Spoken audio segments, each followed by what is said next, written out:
Design shapes the way you live. I'm Nico, an interior design expert focused on the connection between home and well-being.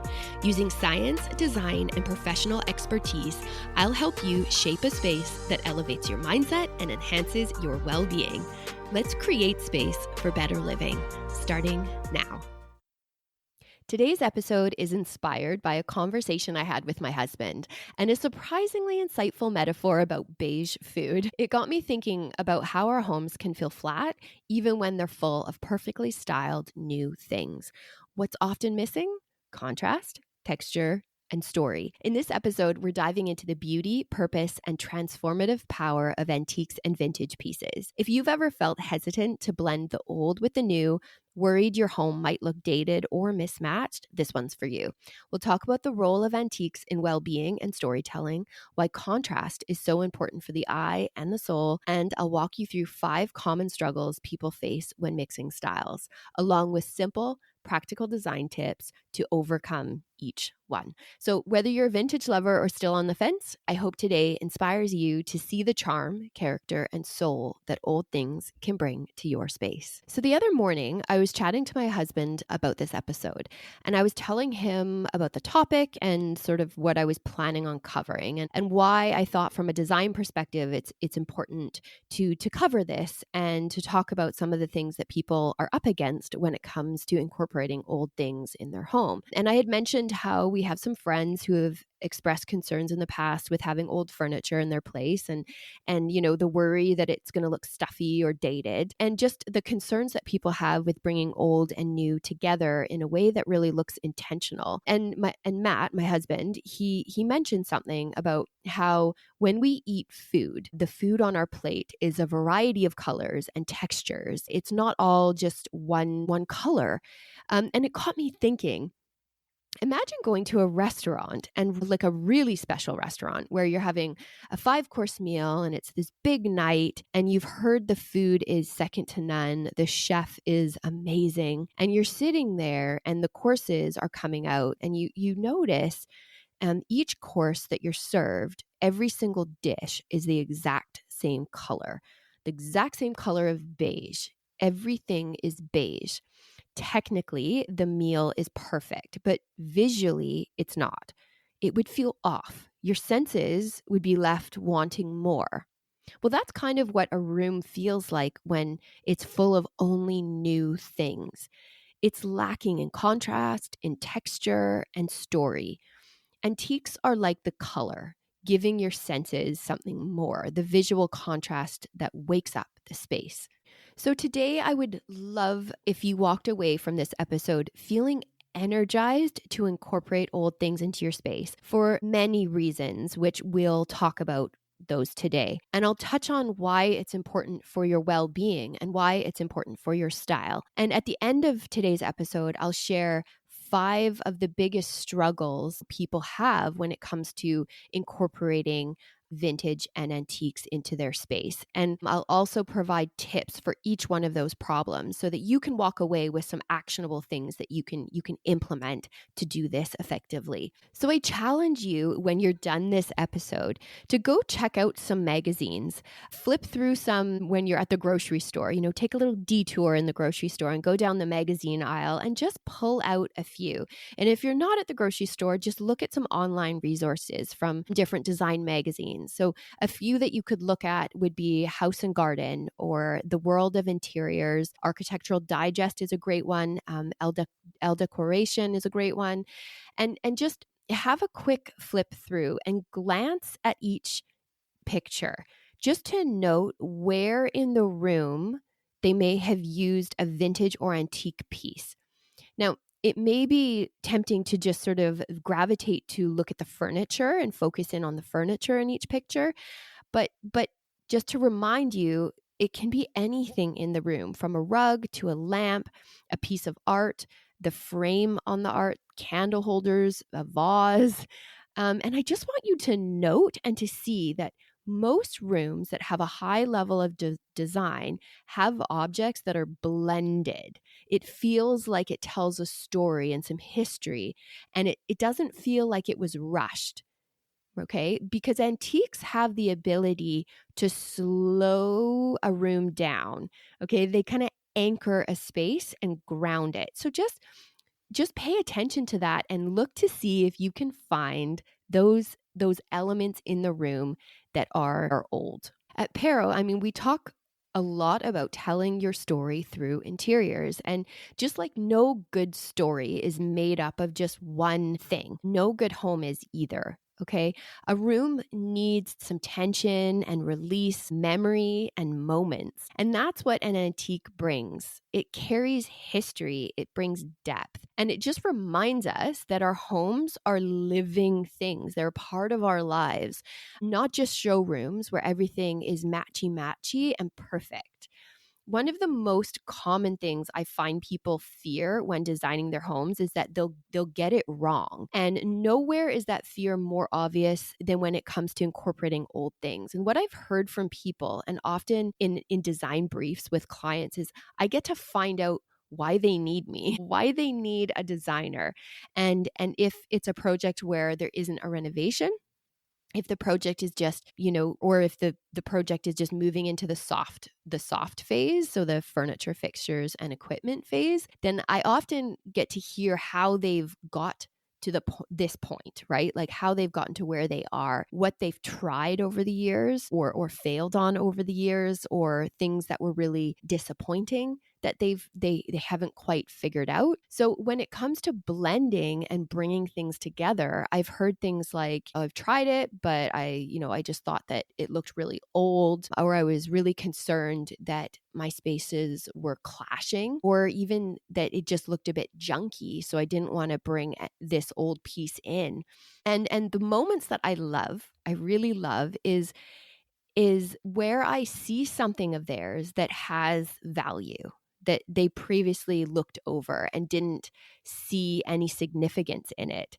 And I've sat there and I've heard the story of the objects, and I see that that's something that can be highlighted in a room, and I call attention to it. And all of a sudden, I get to see their perspective shift, and they look at it differently, and they see this value to it. And they understand that the old thing that is antique isn't a threat. It's not something to fear. It just adds soul to the space, and often can be the jumping off point in that stage of the design. And they become kind of emotionally tied to this piece, this object, for reasons that were already there. The reasons were already there. I didn't create that story. I just asked about it and then highlighted how significant it could be used. So yeah, I love those moments. And I think it's important to remember that our immediate environment and how we create that space has such impact. It's never only about how it looks, but how we respond to it. And the story of objects can really shine with antiques and vintage. It's the perfect way to bring a narrative into a room. We are wired to respond to stories. There's something called narrative transportation, where we're emotionally and cognitively immersed in a story. It actually alters how we behave, how we think, and how we feel. So in design terms, when you choose to live with an object because of its story, your space becomes a place of impact emotionally and chemically through that engagement. Now, there's two things here when we're talking about the term narrative transportation, because you can imagine when you have an object in your home where you're connected through a story. So you know that story. The story lives inside of you. You understand it intuitively when you're looking at this object. And then there's the act of sharing and telling that story. And both of these impact you. They impact you in different ways. But when you know the story, where the object came from, what it represents, or who owned it, that reinforces identity and comfort. You're drawn to it. Therefore, you notice more, right? It becomes more salient. And when you tell the story, it causes bonding between who you are sharing that story with. So you're telling that story and it's creating a bond. You're connecting with others through storytelling. Sharing stories has profound effects on us. It can build relationships and trust and shared values. So let's say you have an old thing and you don't know the story. Well, the great thing is because of the age of the object, the wear, the patina, we will naturally assign a narrative to it because of the characteristics, the charm of it. And no doubt, if you have an old piece, there will be some story connected to it. It may not be the exact story of where that piece came from, like many, many, many, many years before you got it, but there might be a story attached to it with your experience, like where you bought it from. Where did you go to find it? How was that experience? How was that the journey of finding it? Or who did you talk to when you purchased it? I think in my experience, often vintage and antique pieces, if you're buying them at a market or a thrift store or an antique dealer, there's always an added layer to that experience that I love. So that's something that you can really hone in on, is that story. And when you really look at an object that was made many years ago, the methods used to build it or to fabricate it, fast furniture was not a thing. Things really stood the test of time. It took time to make. So the craftsman was skilled, and the way people viewed purchasing things was very different than it is today. It really was an investment. It was an investment in time and an investment in money. It was something people took seriously. And I think this is something we should look to get back to. In a world where we're trying to be more environmentally conscious, this is a perspective that we need to adopt. We should really be looking to the past in this. I was curious, actually, what the difference was like 20 to 50 years ago and then 50 to 100 years ago, just in terms of how people approached purchasing things for their home. And 20 to 50 years ago, people were starting to think about trends and wanting to have a certain look. But even then, it was really about function and longevity. People still expected furniture to last for decades. It wasn't uncommon to purchase something once and then expect that it was going to be a permanent fixture in the home and passed down. Brands started to become known, but for quality. So their popularity really was based on quality and craftsmanship, which I think is amazing. And then 50 to 100 years ago, it was really about intentional purchases. People really, really, they didn't refurbish a whole room at once. They really took the time to think about each and every piece. They saved and just bought a few pieces at a time. And these objects were really significant and they were thought of as an investment. So furniture was not just functional or decorative like it is today, right? It held that emotional weight. It was thought of as a family heirloom, and often it was purchased because of a big life event. So a wedding, which, I think that just adds to the beauty of the story. If you have a piece of like an old item, whether it's even like your grandma's china or an old furniture piece that was passed down through your family, and it was a big purchase that was purchased for a wedding, those are the sorts of things that are just amazing to think. The houses that it's been in and that story that it came from and the heart behind why that initial purchase was made. And the challenge for us today is how influenced we are by quick change and how we see things and want that for ourselves. It's like the before and after. We live in this before and after kind of world where we see this beautiful after picture and the before picture was horrible, and this transformation for us happens in a matter of seconds, and we never truly get to see the messy middle, where I think we really need to carve out our spaces and create them for what we need, to be beautiful, but tools for better living. So we need to be okay with the messy middle and understand that we'll be better for it. your space will shine if you take the time to get it right and to invest in the things that bring you joy and please your eyes.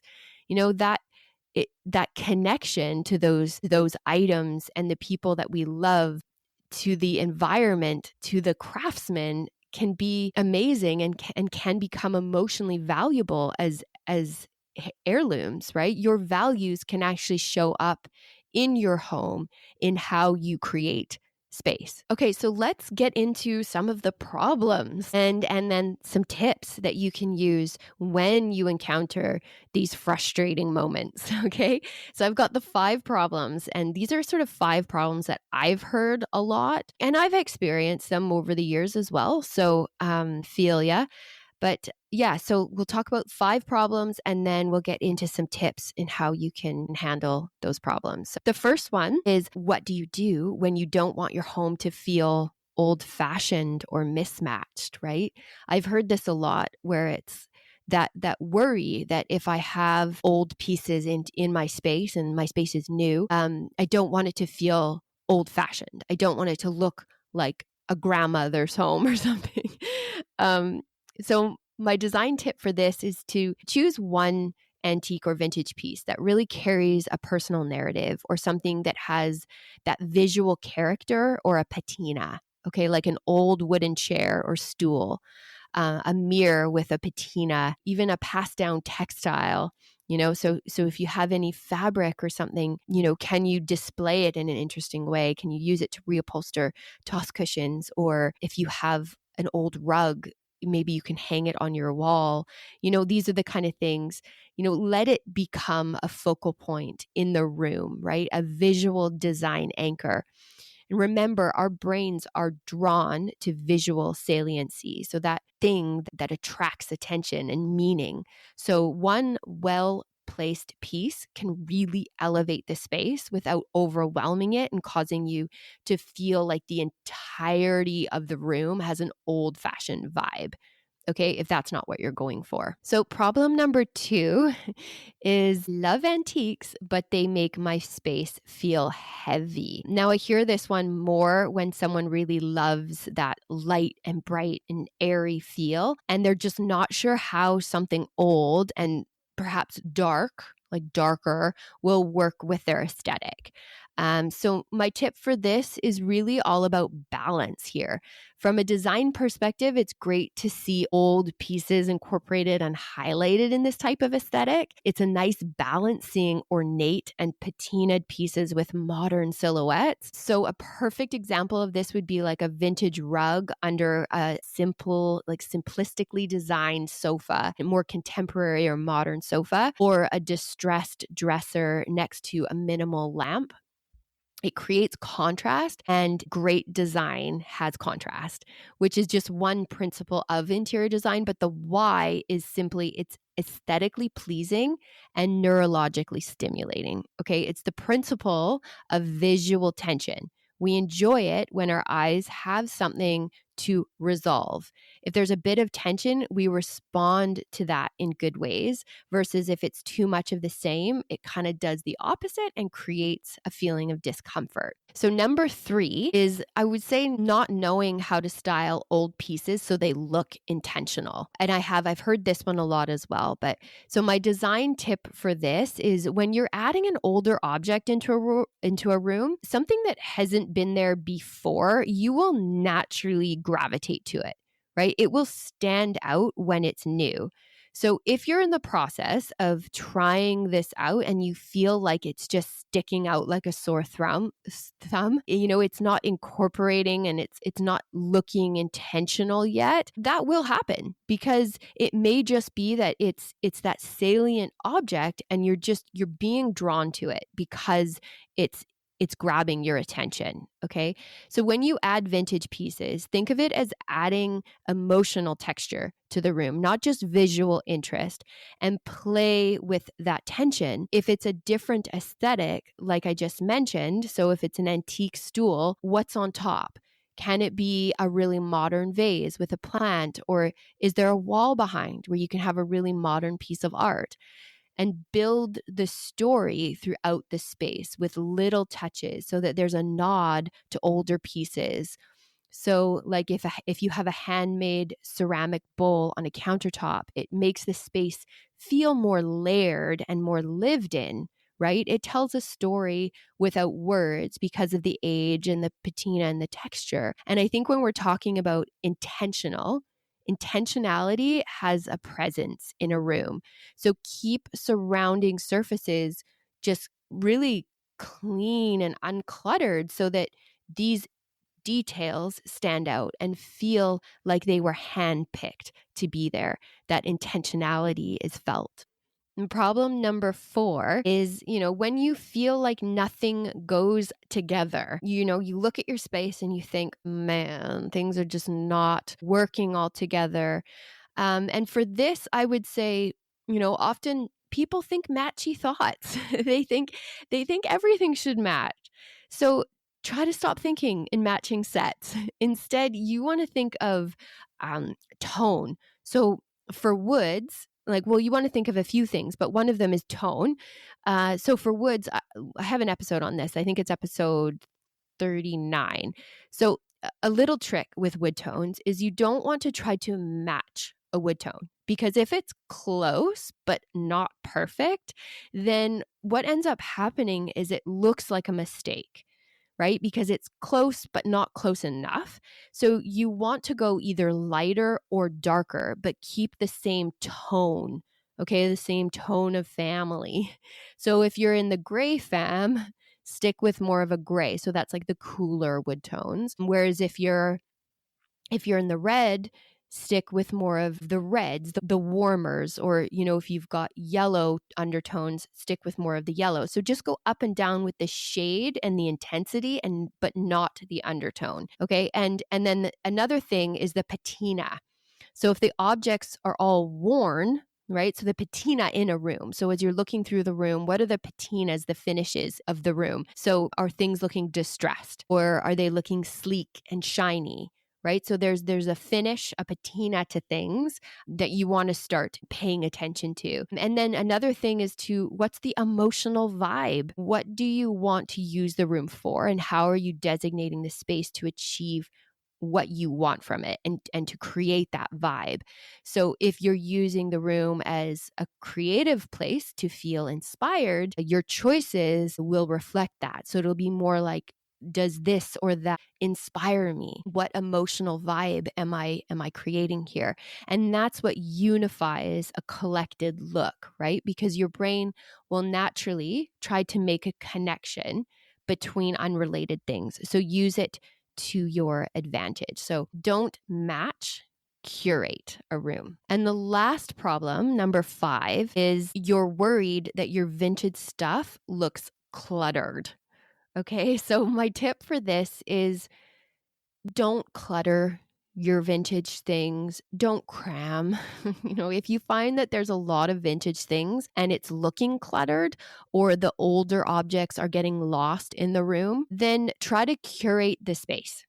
Okay, so remove objects that allow the age objects to breathe, right? By giving them sort of a negative space around them, right? So you're trying to make them a feature.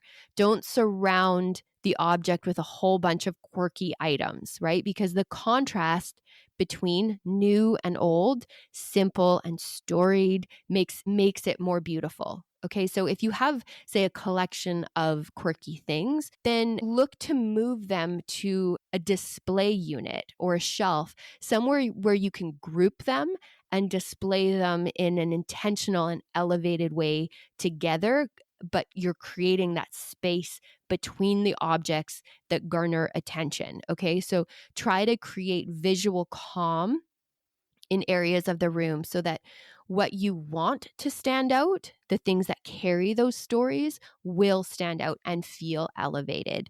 So give old things space to breathe. And in doing this, your space will feel uncluttered. It'll feel more anchored and intentional. And you'll just have that space to breathe. You'll take in your surroundings and find enjoyment from the space you created. Okay, so now I'm just going to, as we end the episode, I'm going to just go into the key takeaways. So I've got 6 key takeaways for you. So to wrap it up, here are the key takeaways from today. So the first one is antiques add contrast, texture, and narrative. They're like the splash of color in an otherwise beige meal. Number 2, your home isn't a showroom, it's a story. And vintage pieces help you tell that story with richness and intention. Number 3, design isn't just about aesthetics. It's about how you feel in a space. Objects with meaning create deeper emotional engagement. Number 4, if you're unsure how to mix old with new, start with one piece. Let it ground the room and become your visual anchor. Number 5, there's no such thing as getting it wrong. The process of layering takes time, and that's what creates authenticity. It's the trials and tribulations that get it right. You want to try things and observe things and live in things, and that story starts to come to life. Number 6, and finally, your values can and should show up in your home. So choosing objects that last, that have soul, and tell stories is a form of intentional living. Thanks for listening to today's episode. If this episode sparked any ideas or reminded you of meaningful pieces in your home, I'd love to hear about it. Reach out over on Instagram or drop me a note. And if you're enjoying the show, consider leaving a review. It helps more people discover how to design their homes for better living. Thanks so much for listening today. If you found this episode helpful, the best way to support the show is to follow along and share it with someone who'd love it too. And if you'd like to go a step further, you can become one of our Better Living backers. It's a small monthly contribution that helps keep the show going. And as a thank you, I'll send you a personal note along with a 15% discount for the Create Space course when it launches. You can find the support the show link right in the show notes. I'm so glad you're here. Thanks for creating space with me.